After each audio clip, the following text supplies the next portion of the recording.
दोस्तों आज मैं आपको ट्रांसफॉर्मेशन ऑफ सेंटेंसेस सिखाऊंगा। देखो, जब आप किसी सेंटेंस को चेंज करते हो, उसका ग्रामेटिकल फॉर्म चेंज करते हो, लेकिन उसका मीनिंग चेंज नहीं होता, मीनिंग सेम रहता है, वो कहलाता है ट्रांसफॉर्मेशन ऑफ सेंटेंसेस। आपने सेंटेंस को ट्रांसफॉर्म कर दिया, उसके ग्रामेटिकल फॉर्म को चेंज कर दिया, लेकिन मीनिंग सेम रहा।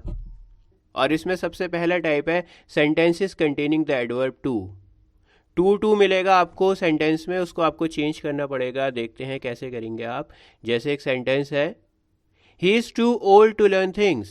ये नेगेटिव सेंटेंस है, इसका अगर हिंदी में मीनिंग निकालोगे तो निकल कर आएगा कि वह इतना बूढ़ा है कि चीज़ों को सीख नहीं सकता।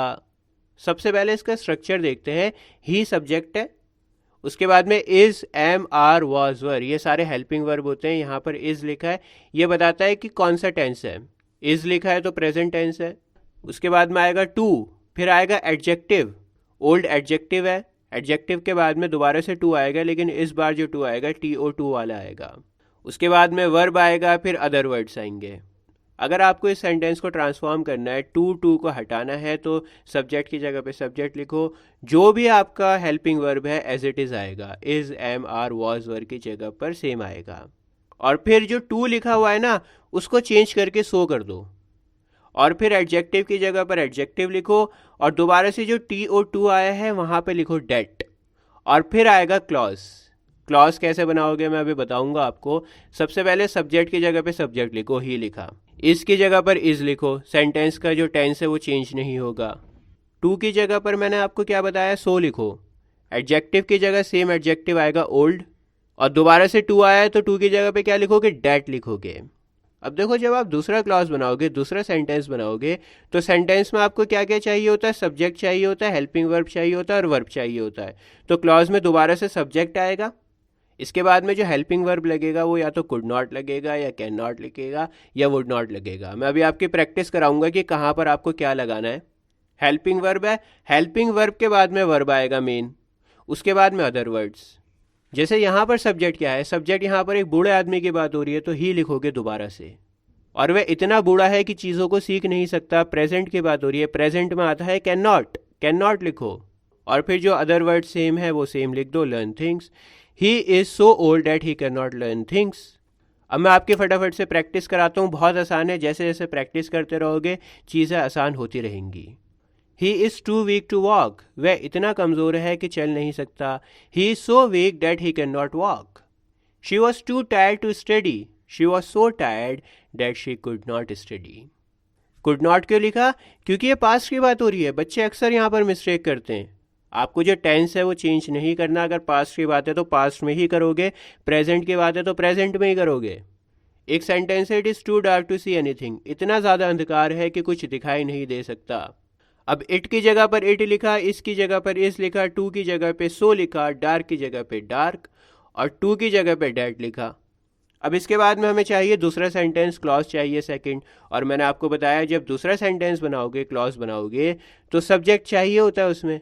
अब सब्जेक्ट क्या लिखोगे, यहाँ पे अक्सर कंफ्यूज हो जाते हैं बच्चे, क्योंकि सेंटेंस की जो स्टार्टिंग हुई है वहाँ पे ना तो कोई लड़का है ना कोई लड़की है, वहाँ पर जो सब्जेक्ट है वो इट है।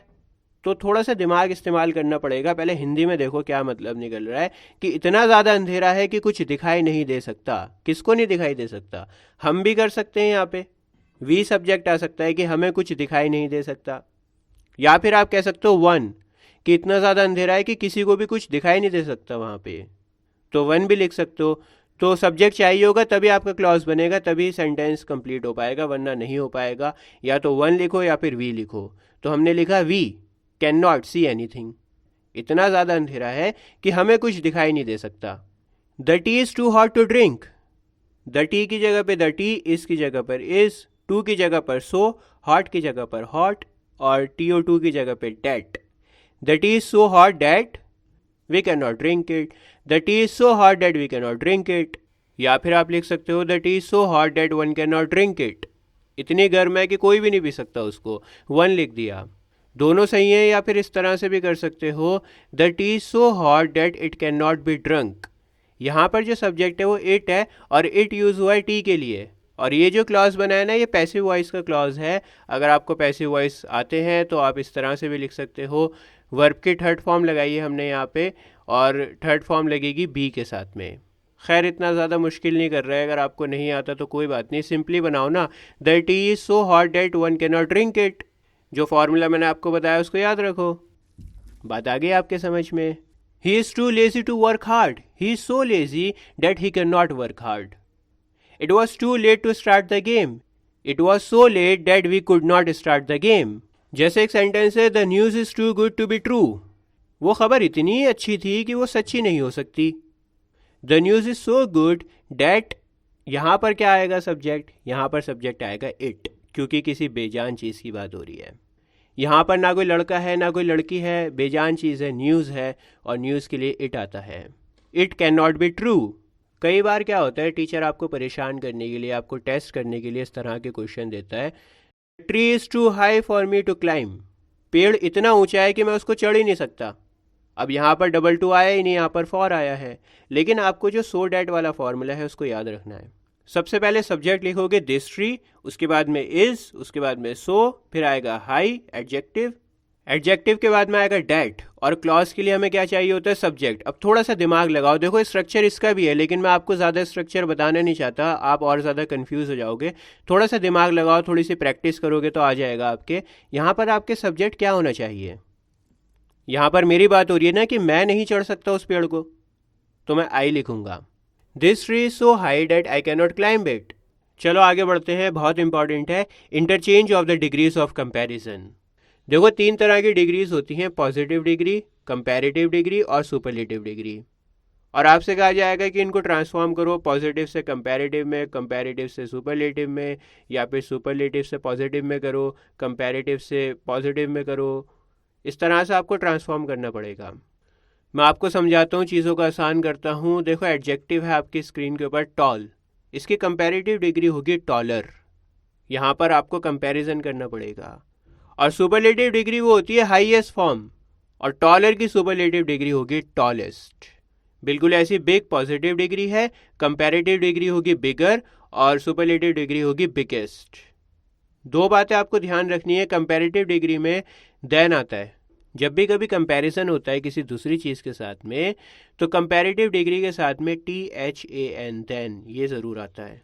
या फिर अगर सुपरलेटिव डिग्री है तो दा ज़रूर आएगा, पहले दा लिखा जाएगा, उसके बाद में सुपरलेटिव डिग्री को लिखा जाएगा। दा के बिना आप लिख ही नहीं सकते, गलत हो जाएगा। The tallest, the biggest, the smallest, the fastest. और इनको याद करने की कोई भी ज़रूरत नहीं है, आपको कोई भी टिप्स और ट्रिक्स का इस्तेमाल मत करना। बस कोई से भी बुक लो, उसमें जो एडजेक्टिव हैं जहाँ पे डिग्रीज लिखी हुई हो उनको 3-4 बार पढ़ लो। जब आप पढ़ोगे और प्रैक्टिस करोगे ना तो खुद ही आपके माइंड में बैठ जाएगा, इनको याद करने की ज़रूरत नहीं है, बस पढ़ लो ध्यान से। और ज़्यादा टिप्स एंड ट्रिक्स लगाओगे तो जो आसान चीज़ होगी ना उसको भी आप मुश्किल कर दोगे। तो कुछ नहीं करना, बस आपको पढ़ना है और प्रैक्टिस करनी है। अब देखो जो पॉजिटिव डिग्री होती है ना, वो बताती है सिंपल नॉर्मल क्वालिटी को, किसी भी पर्सन की या किसी थिंग की सिंपल नॉर्मल क्वालिटी को बताती है। यहाँ पर किसी के साथ में आप कंपैरिजन नहीं करते। जैसे मैंने कहा ही इज टॉल, आपने सिंपल नॉर्मल क्वालिटी बताई है, कोई कंपैरिजन नहीं करा यहाँ पे। द फ्लावर इज़ ब्यूटीफुल, आपने उसकी क्वालिटी बताई है कि फूल खूबसूरत है। लेकिन जब आप कंपैरेटिव डिग्री में इसको ट्रांसफॉर्म करोगे तब आपको कंपैरिजन करना पड़ेगा, किसी और को मेंशन करना ही पड़ेगा कि ये इंसान उससे ज़्यादा लंबा है, ये फूल उससे ज़्यादा खूबसूरत है। He is taller than his brother, वह अपने भाई से लंबा है, कंपैरिजन हो गया ना भाई से। या फिर किसी को भी मेंशन कर सकते हो, he is taller than his father, he is taller than his sister, he is taller than Ramesh. लेकिन कंपैरिजन करना ज़रूरी है। बिल्कुल ऐसे फ्लावर का क्या हो जाएगा, this flower is more beautiful then that one, ये फूल उस फूल से ज़्यादा खूबसूरत है, उस फूल के साथ में कंपैरिजन हो गया। टॉल का टॉलर करा, ब्यूटीफुल का कंपैरेटिव डिग्री होता है मोर ब्यूटीफुल। और अगर आपको सुपरलेटिव करना है तो आपको दिखाना पड़ेगा कि उससे ज़्यादा कोई लंबा है ही नहीं और उस फूल से ज़्यादा खूबसूरत फूल कोई है ही नहीं। और सुपरलेटिव डिग्री में 2 से ज़्यादा के साथ में कंपैरिजन होता है, वहाँ पर आप ये दिखाते हो हाईएस्ट फॉर्म, हाईएस्ट डिग्री, उससे ऊपर क्वालिटी हो ही नहीं सकती। तो आपने कहा he is the tallest boy in the class, देखो टॉलेस्ट सुपरलेटिव डिग्री है और उससे पहले द आया। This is the most beautiful flower in the garden, ये फूल पूरे गार्डन में सबसे ज़्यादा खूबसूरत है, इससे ज़्यादा खूबसूरत कोई है ही नहीं। बात आ रही है आपके समझ में? चलो प्रैक्टिस करते हैं कुछ सेंटेंसेस की। No other town in India is as big as Mumbai, India में मुंबई जितना बड़ा कोई टाउन है ही नहीं। आपको देखना है एडजेक्टिव, सेंटेंस के ऊपर ध्यान मत दो, एडजेक्टिव देखो क्या लिखा हुआ है, बिग लिखा हुआ है मतलब पॉजिटिव है, तो ज़्यादा दिमाग लगाने की ज़रूरत ही नहीं है यहाँ पे। अब इसको अगर आपको कंपैरेटिव में करना है तो बिग का क्या करना पड़ेगा, बिगर करना पड़ेगा। क्या मैं इसको इस तरह से कह सकता हूँ कि मुंबई इंडिया के बाकी टाउन से ज़्यादा बड़ा है? बिल्कुल कह सकता हूँ, कंपैरिजन हो गया। Mumbai is bigger than any other town in India. Big का बिगर करा और कंपैरेटिव डिग्री के साथ में देन आता है, THAN देन। बहुत बच्चे यहाँ पर गलती करते हैं, THEN देन कर देते हैं, गलत हो जाएगा, मार्क्स कटेंगे आपके। तो ध्यान रखना, कंपैरिजन में ए वाला देन आता है। और अगर इसको सुपरलेटिव में करना है तो बिगर का क्या हो जाएगा, बिगेस्ट हो जाएगा, द बिगेस्ट।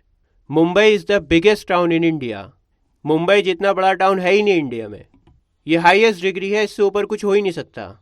जैसे एक सेंटेंस है, no other country in the world is as rich as America. America जितनी रिच कंट्री है ही नहीं दुनिया में, रिच पॉजिटिव डिग्री है। इसका अगर कंपैरेटिव करना है तो रिचर करना पड़ेगा, तो आप इस तरह से लिख सकते हो, America is richer than any other country in the world. और अगर इसका सुपरलेटिव करना है तो आपको लिखना पड़ेगा, America is the richest country in the world. एक और सेंटेंस देखते हैं, very few kings were as great as Ashoka. बहुत कम राजा थे जो अशोका जैसे महान थे। सिमिली है ये, मैंने आपको फिगर्स ऑफ स्पीच में समझाया बेटा कि एज आता है तो सिमिली होता है। खैर मैं इतना ज़्यादा डिटेल में नहीं जा रहा।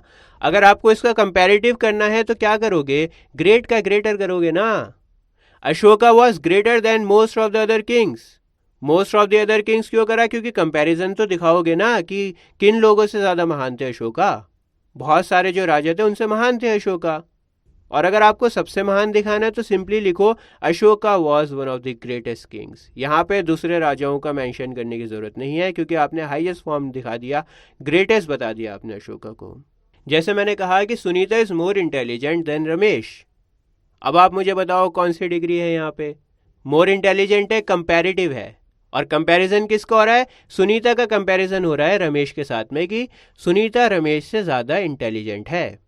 अगर आपको इसको पॉजिटिव करना है तो मोर इंटेलिजेंट को इंटेलिजेंट करना पड़ेगा, सिंपल सी बात है। किस तरह से करोगे, आप कह सकते हो Ramesh is not as intelligent as Sunita. बात तो एक ही है, फ़र्क क्या है, कंपैरेटिव का आपने पॉजिटिव डिग्री में ट्रांसफॉर्म कर दिया। अब मैं दोबारा से रिपीट कर रहा हूँ कि टिप्स एंड ट्रिक्स में मत उलझना, जहाँ पर ज़रूरत होगी रूल्स की, फार्मूलाज की, मैं वहाँ पे बता दूंगा आपको। यहाँ पर आपको सिर्फ प्रैक्टिस चाहिए। जैसे एक सेंटेंस है, no other metal is as useful as iron. सबसे पहले एडजेक्टिव देखो, यूजफुल। यूजफुल क्या है, पॉजिटिव है। अगर इसका कंपैरेटिव करोगे तो मोर यूजफुल हो जाएगा। तो आप इस तरह से लिख सकते हो, iron is more useful than any other metal. और अगर इसका सुपरलेटिव करना है तो द मोस्ट यूजफुल हो जाता है, iron is the most useful metal. चलो आगे बढ़ते हैं। अब हम देखते हैं interchange of affirmative and negative sentences. Affirmative का मतलब होता है पॉजिटिव सेंटेंसेस, और नेगेटिव सेंटेंसेस का मतलब जहाँ पे नॉट आता है। फॉर एग्जाम्पल एक सेंटेंस है, he is a good boy, वह एक अच्छा लड़का है। अब आपको इसको नेगेटिव तो करना है लेकिन इसका मतलब चेंज नहीं होगा, तो आप कह सकते हैं, he is not a bad boy, वह बुरा लड़का नहीं है। बात तो एक ही है, अगर बुरा लड़का नहीं है तो अच्छा ही होगा, मतलब भी चेंज नहीं हुआ और ट्रांसफॉर्म भी हो गया नेगेटिव में। अब इसके बहुत सारे रूल्स होते हैं, मैं आपको बता देता हूँ, बहुत आसान है ये, प्रैक्टिस करोगे आता रहेगा। सबसे पहला रूल ये कहता है कि आप नॉट लगाओगे, उसके बाद में एंटोनिम लिखोगे। एंटोनिम मतलब जो अपोजिट वर्ड होता है।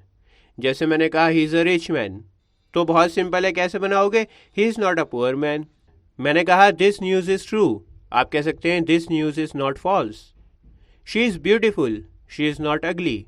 The boy is clever, the boy is not foolish. The task is easy, कैसे बनाओगे, the task is not difficult. Antonym word लिख दिया, अपोजिट वर्ड लिख दिया नेगेटिव के साथ में। हर एक्सप्लेनेशन वॉज लॉजिकल, हर explanation was not illogical. Rule number 2 कहता है, डू, डज, डिड और विल के साथ में फेल टू का यूज़ करना है। आपको पता ही है, डू डज है प्रेजेंट के लिए, डिड है पास्ट के लिए और विल है फ्यूचर के लिए। फॉर एग्जाम्पल एक सेंटेंस है, I visit my grandparents every Sunday, तो आप इसको इस तरह से लिख सकते हैं, I do not fail to visit my grandparents every Sunday. She prays every morning, she does not fail to pray every morning. He helps the needy, he does not fail to help the needy. I write to my friend regularly, I do not fail to write to my friend regularly. अगर आपको past में कहना है, जैसे मैंने कहा Ramesh saw the Taj Mahal, तो आप कह सकते हैं Ramesh did not fail to see the Taj Mahal. Tenses का ध्यान रखना पड़ेगा, डिड लिखा है तो वर्ब की फर्स्ट फॉर्म आएगी। He thanked his teacher, he did not fail to thank his teacher. They attended the function, they did not fail to attend the function. She helped her friend, she did not fail to help her friend. I informed him about the news, I did not fail to inform him about the news। बहुत आसान है अगर future के sentences हैं। I will support you, I will not fail to support you। She will attend the meeting, she will not fail to attend the meeting। They will obey the rules, they will not fail to obey the rules। इस तरह से आप affirmative से negative में transform कर सकते हो। Rule number 3, जब कोई अफर्मेटिव सेंटेंस में अलोन या ओनली का यूज़ किया जाए तो उसके बदले में हम नन बट या फिर नथिंग बट का यूज़ करते हैं। नन बट यूज़ होता है किसी इंसान के लिए, ह्यूमन बींग्स के लिए, और नथिंग बट यूज़ होता है थिंग्स के लिए, चीज़ों के लिए। जैसे कुछ सेंटेंसेस हैं, she alone can do this work, none but she can do this work. Only Ram pass the test, none but Ram pass the test. Only God can save us, none but God can save us। Only he knew the truth, none but he knew the truth। Only the rich can afford it, none but the rich can afford it। अब जैसे एक sentence है, he eats only rice, यहाँ पर जो बात हो रही है वो हो रही है चावलों की। चावल थिंग्स है, मैंने आपको बताया था कि थिंग्स के साथ में नथिंग बट यूज़ होता है। he eats nothing but rice। I spoke only the truth, सच्चाई की बात हो रही है यहाँ पे। I spoke nothing but the truth। Truth कोई इंसान तो है नहीं। She has only a pen, she has nothing but a pen। चलो आगे बढ़ते हैं। एक रूल ये कहता है कि अगर अफर्मेटिव सेंटेंसेस में as soon as का इस्तेमाल हुआ है तो फिर आपको ट्रांसफॉर्म करने के लिए no sooner लिखना पड़ेगा। no sooner के साथ में या तो do आएगा या does आएगा या did आएगा या had आएगा। ये डिपेंड करेगा टेंस के ऊपर। अगर प्रेजेंट सिंपल टेंस है तो डू या डज में से कोई एक लिखोगे, और अगर पास्ट सिंपल है तो डिड आएगा, अगर पास्ट परफेक्ट है तो आएगा हैड, और इसके साथ में देन आता है। और याद रहे कि ये देन ए वाला है, ई मत लिखना यहाँ पे। जैसे एक सेंटेंस है, as soon as I open the door the dog ran out. कैसे लिखोगे? नो सूनर से स्टार्टिंग करोगे। No sooner did I open the door, उसके बाद में देन लिखोगे THAN, then the dog ran out. As soon as he arrives, we start the meeting। जैसे ही वो आता है हम मीटिंग शुरू कर देते हैं। प्रेजेंट सिंपल का टेंस है तो कैसे लिखोगे? No sooner does he arrive than we start the meeting। As soon as they come home, they play। जैसे ही वो घर पर आते हैं वो खेलते हैं। No sooner do they come home than they play। As soon as he spoke, everyone listened carefully। No sooner did he speak than everyone listened carefully। चलो मैं आपकी थोड़ी सी प्रैक्टिस करा देता हूँ। एक सेंटेंस है, you are richer than me, तुम मुझसे ज़्यादा अमीर हो। अब इसको नेगेटिव में कैसे करोगे?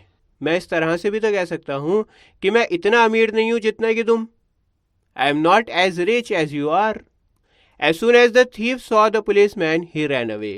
एज सुन एज वाला आ गया, मैंने आपको बताया एज सुन एज जहाँ पर भी देखो नो सूनर लगाओ। No sooner did the thief see the policeman then he ran away. Few women can keep a secret, बहुत कम औरतें होती हैं जो राज को राज रख सकती हैं, तो आप कह सकते हैं not many women can keep a secret. अब यहाँ पर कोई फार्मूला वगैरह लगाने की ज़रूरत नहीं है, प्रैक्टिस करो। 5-6 टाइप के होते हैं, अफर्मेटिव टू नेगेटिव या फिर नेगेटिव टू अफर्मेटिव। प्रैक्टिस करोगे चीज़ें सारी आसान हो जाएंगी, बहुत सिंपल होता है। Everybody will admit that he did his best, nobody will deny that he did his best. बिल्कुल ध्यान रखना कि टेंस चेंज नहीं होना चाहिए, टेंस सेम रहेगा आपका। अब मान लो कोई नेगेटिव सेंटेंस आ गया, आपसे कहा गया है कि इसको अफर्मेटिव में करो। जैसे एक सेंटेंस है, no sooner did the bell ring then the students went into the classroom. अब एज सुन एज का मैंने आपको बताया था कि जैसे ही एज सुन एज दिखे तो नो सूनर कर देना, अगर नो सूनर दिखे तो एज सुन एज कर दो, सिंपल है। As soon as the bell rang the students went into the classroom. Tense आपके पक्के होने चाहिए, बार बार कह रहा हूँ।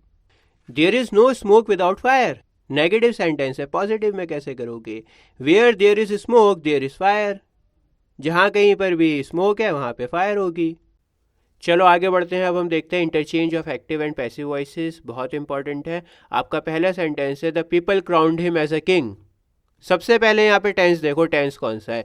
पास्ट सिंपल टेंस है। द पीपल सब्जेक्ट है, क्राउंड वर्ब की सेकंड फॉर्म है, और हिम है ऑब्जेक्ट। तो क्योंकि ये सेंटेंस एक्टिव है, इसको पैसिव में करना है, तो ऑब्जेक्ट को आपको क्या करना पड़ेगा, सब्जेक्ट बना दो। हिम का अगर सब्जेक्ट करोगे तो हिम का हो जाएगा ही। हिम का ही लिखा सब्जेक्ट में। उसके बाद अगर पास्ट सिंपल का आपको रूल्स पता हो तो पैसिव वॉइस में वॉज आता है, वॉज या वर। अब क्योंकि सब्जेक्ट ही है तो वॉज लिखोगे, और वर्ब की थर्ड फॉर्म आएगी यहाँ पे crowned. He was crowned as a king by the people. तो जो एक्टिव वॉइस में सब्जेक्ट था ना द पीपल, उसको हमने ऑब्जेक्ट कर दिया पैसिव में, बाय द पीपल कर दिया। और हिम ऑब्जेक्ट था एक्टिव में, उसको हमने सब्जेक्ट बना दिया पैसिव में। आगे बढ़ते हैं, the teacher gave him a prize. दोबारा से पास्ट सिंपल टेंस है, कैसे बनाओगे, हिम ऑब्जेक्ट है, इसका सब्जेक्ट करो, ही लिखो, he was given a prize by the teacher. अब देखो एक्टिव में द टीचर सब्जेक्ट है और हिम क्या है, ऑब्जेक्ट। लेकिन हमने पैसिव में उल्टा कर दिया, ही यानी हिम सब्जेक्ट बना दिया और द टीचर को ऑब्जेक्ट बना दिया। लेकिन ये बहुत बेसिक कॉन्सेप्ट है, हर जगह पर ये काम नहीं आएगा आपके। ये सिर्फ एक बेसिक अंडरस्टैंडिंग है, प्रैक्टिस करोगे तो एडवांस लेवल पर जाना पड़ेगा। हु टॉट यू फ्रेंच, तुम्हें फ्रेंच किसने सिखाई, एक्टिव सेंटेंस है, तो इसका पैसिव होगा by whom was French taught to you. Active passive की वीडियो देखो मेरी, 1 साल पहले मैंने आपको पढ़ाया था, और एक वीडियो में बहुत जल्दी और बनाऊंगा इसके ऊपर। अब जैसे एक सेंटेंस है गिव द ऑर्डर, अब कैसे यहाँ पे सब्जेक्ट और ऑब्जेक्ट ढूंढोगे, बड़ी मुश्किल है, बड़ी दिक्कत है, तो आपको सीखने पड़ेंगे अगर रूल्स नहीं आते आपको। इसका पैसिव वॉइस होगा let the order be given. एक बात मैं आपको बता देता हूँ जो आपको ध्यान रखनी है कि पैसिव में ना हमेशा हमेशा हमेशा, चाहे कोई सा भी टेंस हो, कोई सा भी सेंटेंस हो, पैसिव में हमेशा वर्ब की थर्ड फॉर्म आती है। इतनी बात याद रखना कि जब भी पैसिव बनाओगे तो वर्ब की थर्ड फॉर्म लिखनी ही लिखनी है आपको। जैसे एक सेंटेंस है enter by the left door, passive बनाओ, इसका कैसे बनाओगे, you are requested to enter by the left door. Requested जो है वर्ब की थर्ड फॉर्म है यहाँ पे। It is time to close the shop, it is time for the shop to be closed. One should keep one's promises, promises should be kept. देखा, बात आ गई समझ में, केप्ट वर्ब की थर्ड फॉर्म है और यहाँ पे बी लगा है ताकि वर्ब की थर्ड फॉर्म को लिखा जा सके। Pay this bill today, let this bill be paid today. एक सेंटेंस है our plan has been discovered, तो ये प्रेजेंट परफेक्ट टेंस है, एक्टिव में करोगे समवन लिखो क्योंकि कोई भी सब्जेक्ट नहीं है हमारे पास में। हमारे प्लान को डिस्कवर कर लिया गया, अब किसने करा है, किसी ने तो किया होगा, तो समवन लिखो, someone has discovered our plan. दोस्तों ट्रांसफॉर्मेशन की अभी मैंने बस छोटी सी शुरुआत करी है, अभी बहुत सारे टाइप्स में आपको कराऊंगा, बहुत सारी प्रैक्टिस कराऊंगा, एग्जाम ओरिएंटेड क्वेश्चंस को मैं लेकर आऊँगा। एकदम से सारी चीज़ें मैं इसलिए नहीं पढ़ा रहा ताकि दिमाग से ऐसा ना हो कि समझ में ना आए, सारी खिचड़ी पक जाए। अभी मैंने जितना पढ़ाया है सिर्फ उसकी प्रैक्टिस करो, बहुत सारी प्रैक्टिस करो, वीडियो को बार बार देखो। बहुत जल्दी एक और वीडियो लेकर आऊँगा, 2-3 वीडियोस और लाऊंगा ट्रांसफॉर्मेशन की, जहाँ पर हम और अच्छी तरह से प्रैक्टिस करेंगे और ज़्यादा टाइप्स को देखेंगे। आई होप इस वीडियो से आपको थोड़ी बहुत मदद मिली होगी, कैसी लगी मुझे कमेंट्स में लिख कर बताना। मिलता हूँ आपसे किसी और वीडियो में, जय हिंद।